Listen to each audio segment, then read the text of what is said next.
Masquera say in Zimbabwe, welcome to our channel Zin Confessions and Deep Secrets. Kana kariki kutanga wuku ya paneno channel, please don't forget to subscribe. Kana uchungwa waka subscribe, don't forget to comment and share this video.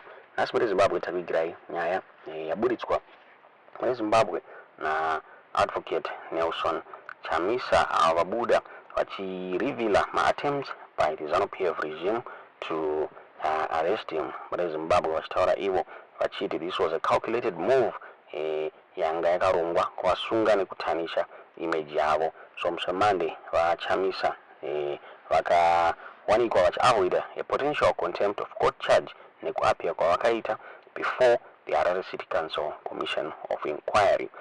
So the former opposition leader described the inquiry as a political trap yanga yakaorchestratwa ne Zanu PF vachidisguisa as an investigation on alleged corruption within the Harare City Council. So through a series of my posts, akapost on X, Chamisa Abuda Kashtaura Iye Achiti, I was requested to testify before retired Justice Maposa Cheda at the Harare City Commission Inquiry, a forum set up by Mr. Mnangagwa. Despite reservations about its legitimacy, I obliged as an officer of the court. The proceedings revealed their true intent. Another shame inquiry aimed at entangling me in baseless allegations. Those are Buddha Storo. Nelson Chamisa, mwere Zimbabwe wakaexplaina vachitaura ivo vachiti audio recordings akapresent as evidence and they were poorly executed mwere Zimbabwe, and zvakare some questions about their authenticity, chinzi maybe they are fake audios akabuditzwa mwere Zimbabwe. So audios aya akabuda, one of my councillors achilinka vachamisa nema-council decisions vachitaura ivo vachiti vachamisa vanga vari involved kuregularizwa kwemastands emuharare in order to garner votes mwere Zimbabwe, hanzi vairegulariza nzvimbo dzaizonogarwa nemasupporters eCCC kuti vaonekwa vachiwana mavotes muma-urban areas.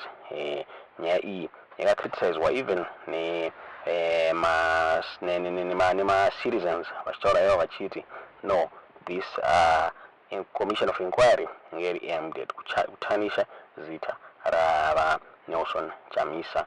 Spokesperson wa Chamisa Gift Stalo Siziwa vakabuda vachitaura ivo vachiti this commission of inquiry was a waste of public funds. Vachitaura ivo vachiti summoning the people's president highlights Zanu PF's weaponization of the law to intimidate the legitimate winner of the 2018 and 2023 presidential elections.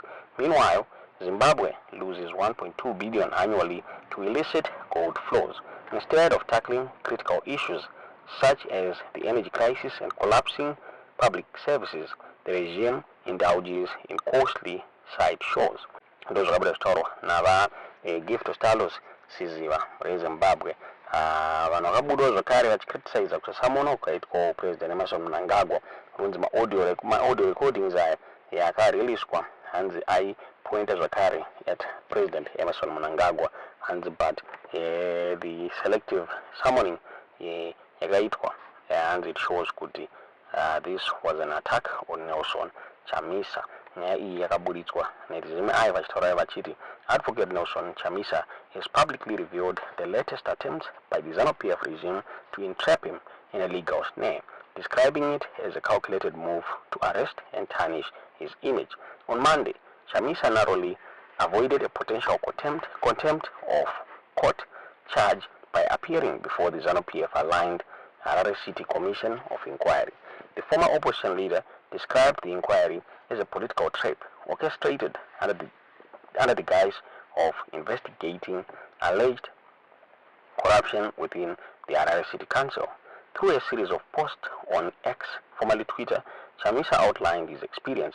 I was requested to testify before retired Justice Maposa Cheda at the Harare City Commission Inquiry, a forum set up by Mr. Mnangagwa.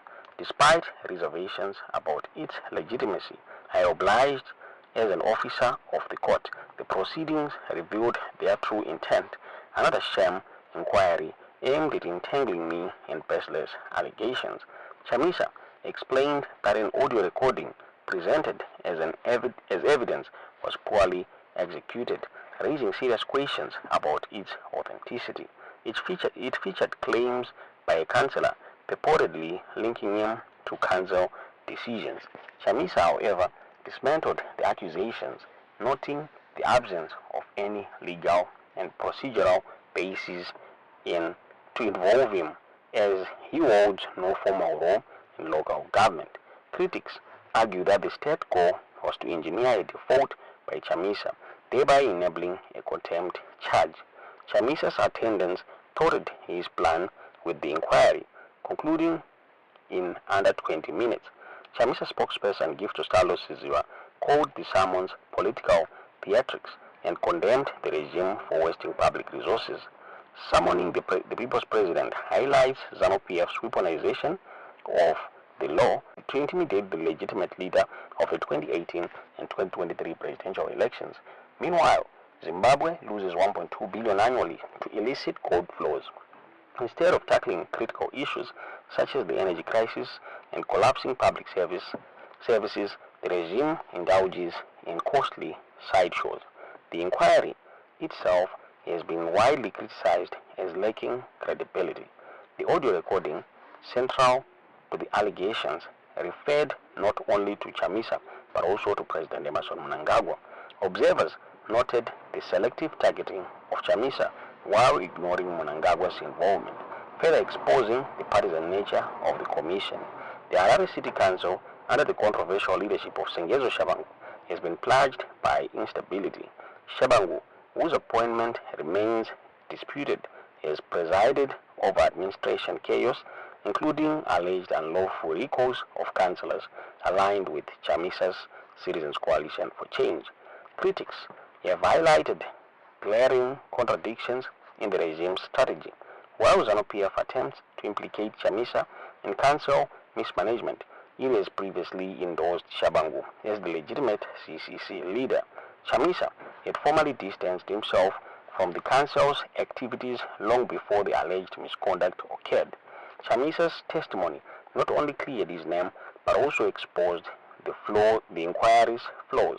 The opposition leader condemned the broader governance crisis under Zanu-PF, stating this is not just but a systematic leadership failure. These inquiries are distractions from addressing real issues: corruption,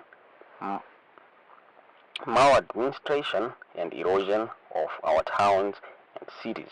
As Zimbabwe grapples with economic decline and deteriorating public services, Chamisa's handling of the inquiry has reinforced his position as a resilient figure confronting state prosecution. In a closing remark shared on X, Chamisa declared, "Another colossal waste of public funds, another shame exposed.